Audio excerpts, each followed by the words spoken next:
Setelah Tiara sering berkunjung, Lois selalu bersabar terhadapnya dan akan mulai mengajari Tiara tentang hal-hal yang berkaitan dengan keahliannya ketika pria itu memiliki waktu luang.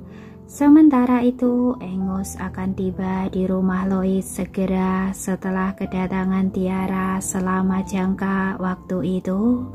Hari ini juga tak terkecuali. Ketika Tiara melihat pria tampan yang masuk ke dalam gedung. "Pak Angus, kamu sudah datang." "Nona Tiara." Angus membalas menatap Tiara sambil tersenyum tipis. Bola mata emasnya sangat menyilaukan di bawah sinar matahari dan ada sedikit tanda dari kedua mata Angus. Namun sayangnya Tiara sama sekali tidak menyadari hal itu. Setelah menyapa Angus, Tiara terus membantu Lois. Ketika Angus melihat hal itu, tatapannya pun meredup, namun senyuman di wajahnya tetap tidak berubah. Setelah beberapa saat dia pun bergabung dengan mereka dalam memperbaiki biola. Kadang-kadang dia juga mengajari Tiara beberapa teknik. Tanpa disadari jarak di antara keduanya semakin dekat. Senyuman di wajah Angus berangsur-angsur menjadi lembut ketika dia mencium aroma harum yang keluar dari tubuh gadis itu. Hanya saja senyumannya menjadi ternoda oleh sedikit kepahitan ketika melihat ekspresi ramah di wajah gadis itu. Alasannya adalah Angus mengetahui kalau Tiara hanya melihatnya sebagai teman baik yang bisa diajak bicara. Sementara itu Tiara sama sekali tidak menyadari apa yang ada di pikiran Angus. Sebaliknya dia berkonsentrasi penuh pada biola yang ada di tangannya. Ini adalah tugas yang diberikan oleh Lois kepadanya karena dia ingin melihat kemajuan Tiara dalam mempelajari kerajinan tersebut. "Sepertinya bahannya kurang di sini, saya akan mencarinya." Dengan begitu Tiara berbalik dan berjalan menuju rak tempat bahan-bahan itu ditempatkan. Di saat yang sama pandangan Angus terus mengikuti Tiara ketika wanita itu pergi. Saat itulah suara Lois yang tegas terdengar di telinganya. "Kamu menyukai Tiara?"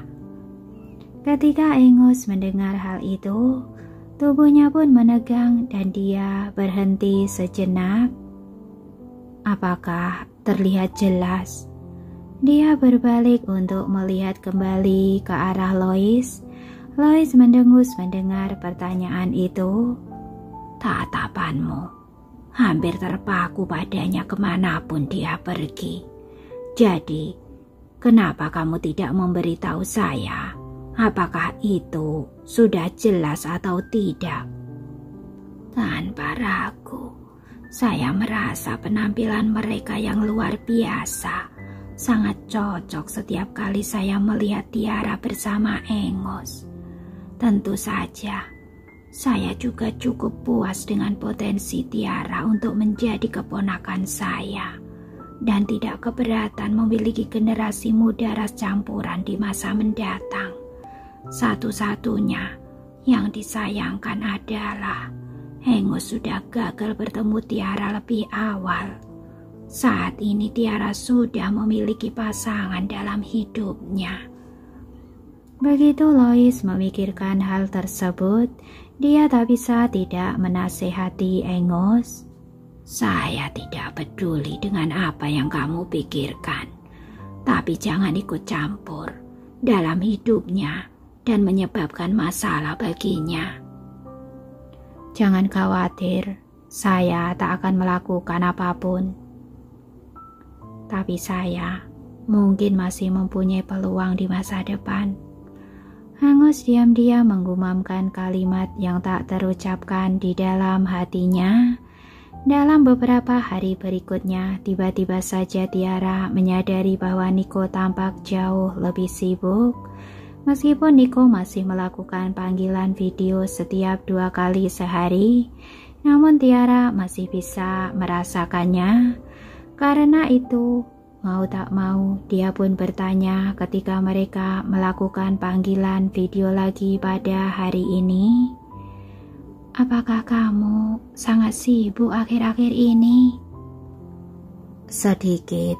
Teman saya dirawat di rumah sakit di kota ini, dan dia tidak mempunyai kerabat lain di sekitarnya.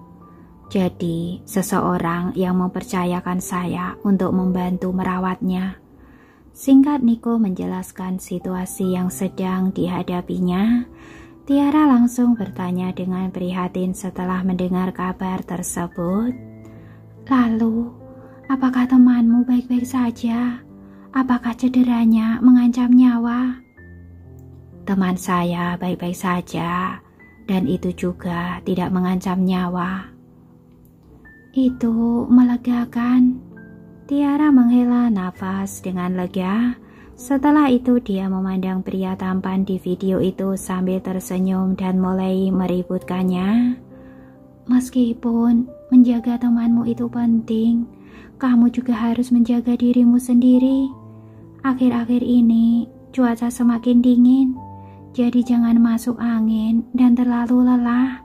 Jika kamu benar-benar merasa lelah, kedepannya kita juga bisa mengurangi waktu kita di telepon. Iya, saya masih punya waktu untuk menelponmu. Niko tertawa terbahak-bahak dan memandang Tiara. Niko tak ingin melanjutkan masalah itu, tapi dia mengganti topik dan bertanya, bagaimana latihanmu 2 hari ini? Akhir-akhir ini latihannya terasa berat, tapi hasilnya bagus.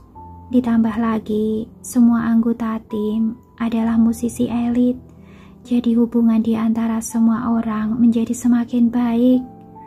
Tiara memberi Niko gambaran umum tentang situasi latihan mereka. Kata Nona Hathaway, awal bulan depan, dia akan mengatur sesi latihan bagi kami untuk melatih repertoire yang akan kami tampilkan di Lembana. Jadi, saya mungkin akan lebih sibuk saat itu. Berlatihlah dengan baik, tapi jangan terlalu lelah. Dalam hal jangka waktu ini, saya akan meminta Kayla untuk menyediakan makanan untukmu dengan makanan yang bergizi. Niko berusaha semaksimal mungkin untuk memperhatikan Tiara, namun Niko juga merasa khawatir kalau Tiara akan melewati batas kemampuannya ketika dia terlalu sibuk dalam latihannya. Begitu pikiran ini muncul di benak Niko, dia pun mengungkapkan masalah itu dengan nada yang tegas. Saya tahu ini adalah penampilan publik pertama orkestra tersebut, dan saya juga tahu kalau kamu sangat menghargai kesempatan ini. Tapi saya tetap akan mengingatkanmu tentang hal yang sama. Saya mendukungmu dalam mengejar impianmu, tapi kamu tak bisa membuat saya mengkhawatirkanmu. Jangan khawatir, saya tahu seberapa jauh harus melangkah dan kapan harus berhenti. Saya berjanji tidak akan kelelahan.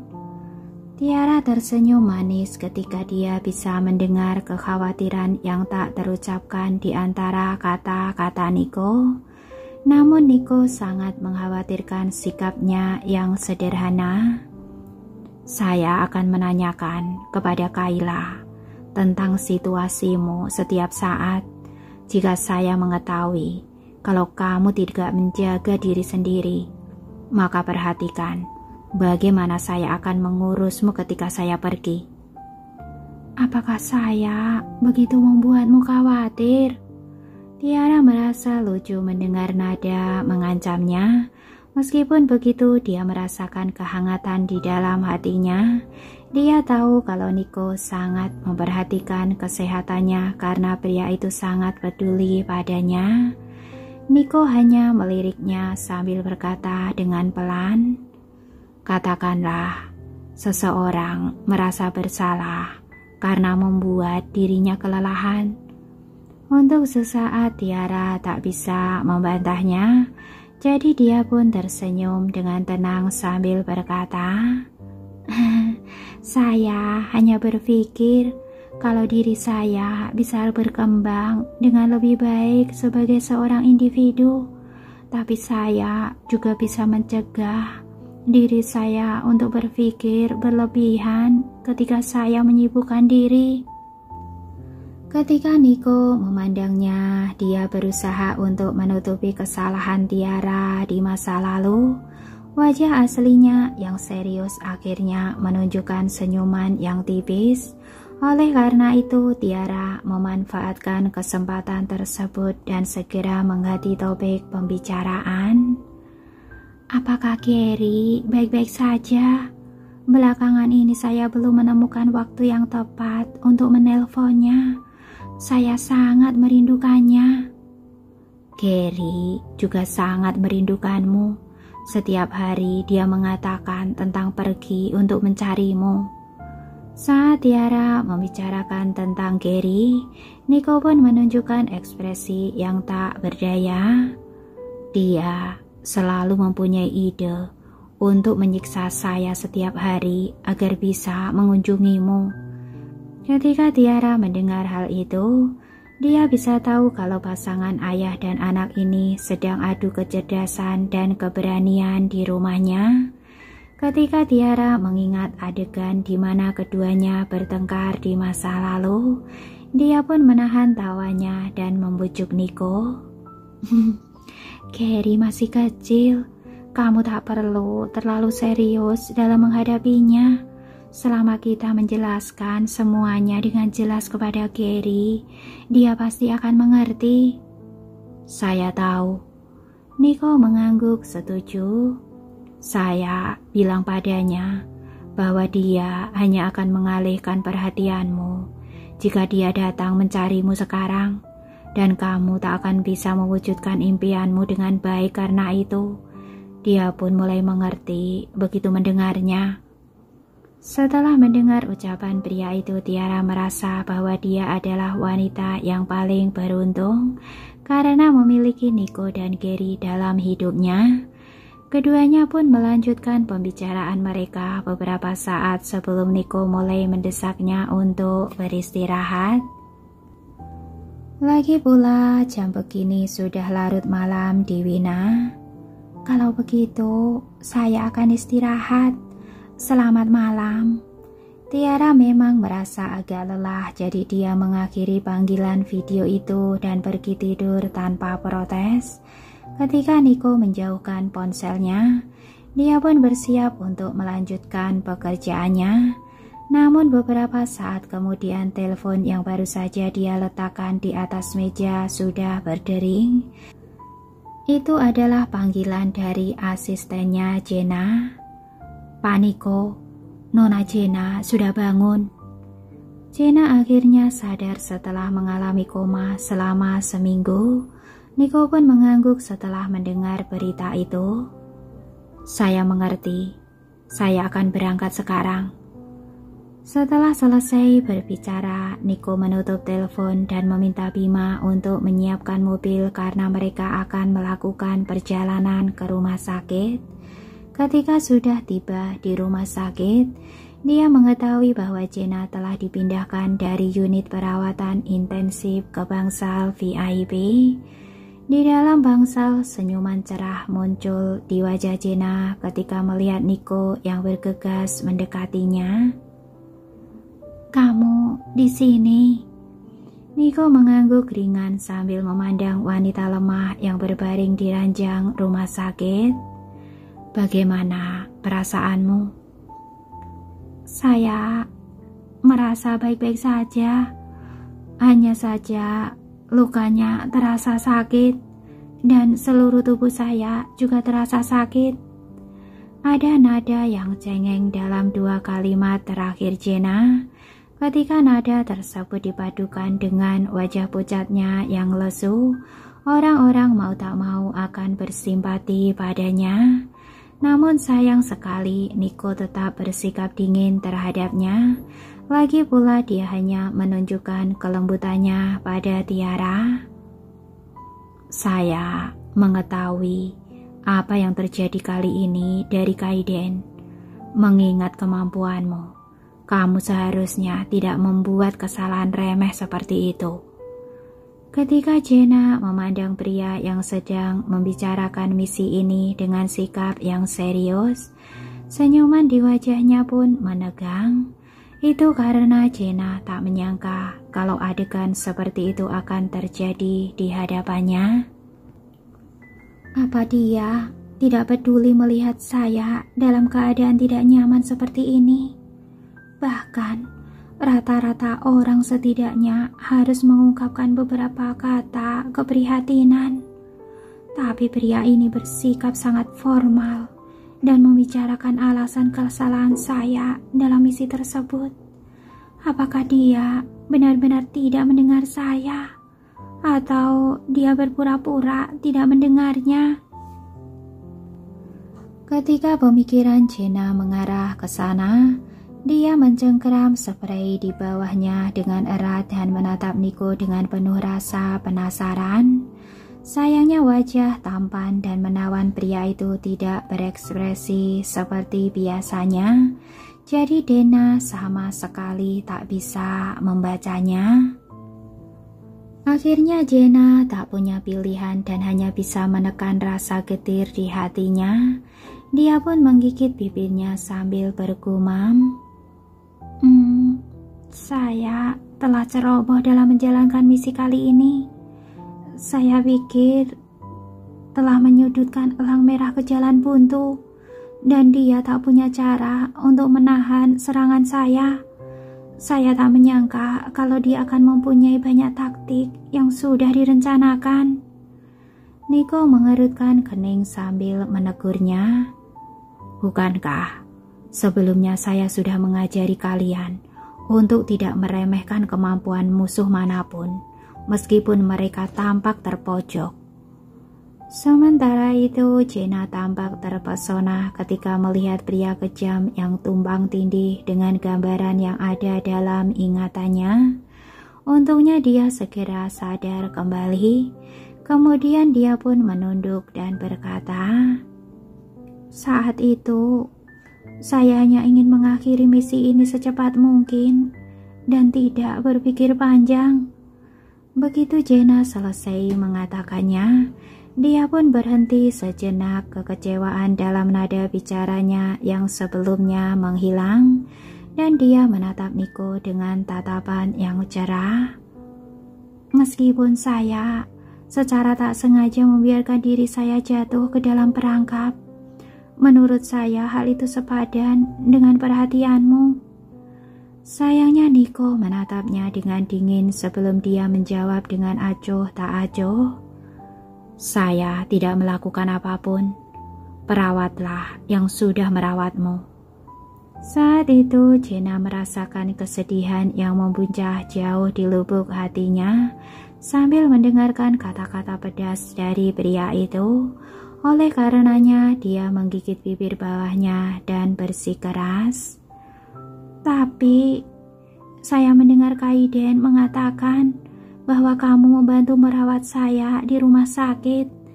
Jadi saya harus berterima kasih dengan pantas ketika kondisi saya sudah membaik.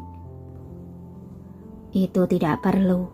Mantan atasan saya, yang juga atasanmu saat ini, Pak Sofyan, meminta saya untuk menjagamu. Jadi saya hanya melakukan apa yang diperintahkan.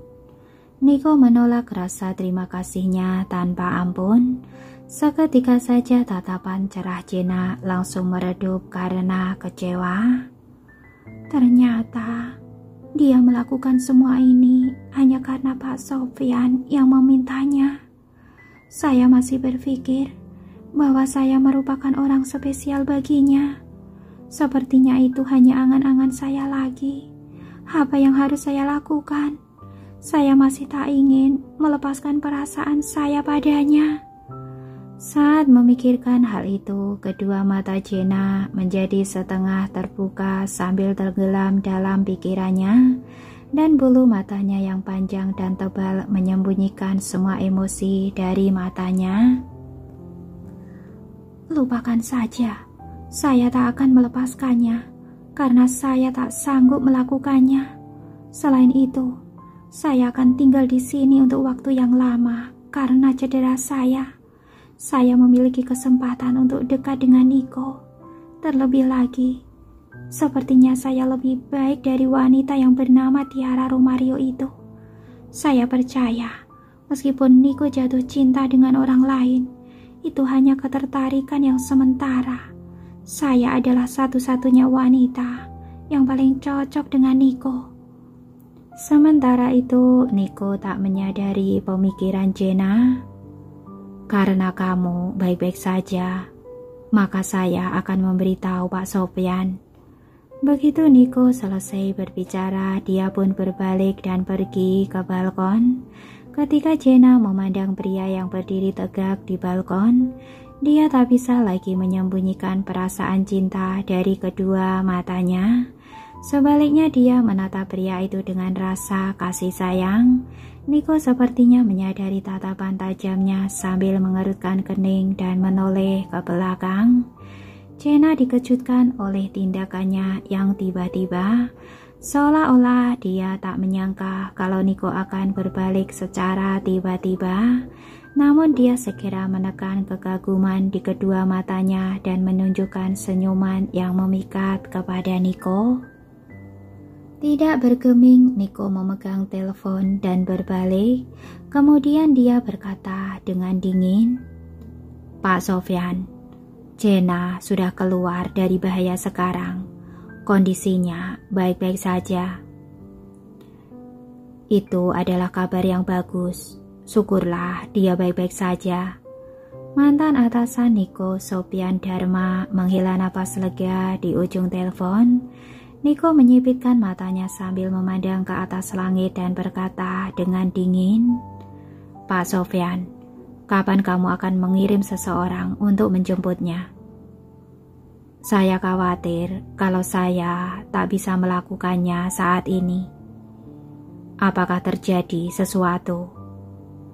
"Jenna membuka penyamarannya dalam misi ini, jadi dia tak bisa kembali untuk saat ini. Saya sudah mengirim seseorang untuk menangani masalah ini, tapi saya masih harus merepotkanmu untuk sementara waktu dan mengatur kesembuhannya sebelum situasinya menjadi lebih baik. Saya akan mengirim seseorang untuk menjemputnya ketika waktunya sudah tepat." Niko mengerutkan alisnya dengan kuat ketika mendengar kalau Jenna akan mengganggunya lebih lama. Niko tak pernah menyukai masalah, namun dia akhirnya setuju setelah memikirkan bagaimana Sofyan merawatnya di masa lalu. Namun dia tak berniat mengurus Jenna secara pribadi meski menyetujui permintaan Sofyan. Setelah menutup telepon, Niko pun berbalik dan kembali ke bangsal. Ketika Jenna melihatnya, dia berpura-pura bodoh dan bertanya, "Apa yang dikatakan oleh Pak Sofyan? Kapan dia akan mengatur seseorang untuk datang dan menjemput saya?" "Identitasmu telah terungkap. Jadi dia tak akan mengatur seseorang untuk menjemputmu untuk saat ini." Niko menyampaikan ucapan Sofyan dengan singkat. Kemudian dia pun mengungkapkan rencananya pada Jenna. "Saya akan mengatur agar para pelayan di rumah bisa menjagamu saat kamu sedang istirahat." Jenna pasti berbohong jika mengatakan kalau dia tidak merasa kecewa setelah mendengarnya. Awalnya dia mengira ini adalah kesempatannya ketika dia mendengar Sofyan meminta Niko untuk menjaganya. Sayangnya Jenna tak menyangka kalau dirinya terlalu cepat merayakan keberuntungannya.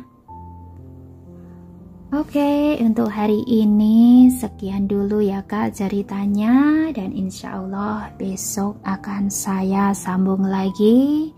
Dan alhamdulillah suara saya sudah kembali lagi ya, dan kondisi saya juga sudah fit, dan saya akan berusaha ke depannya untuk upload setiap hari.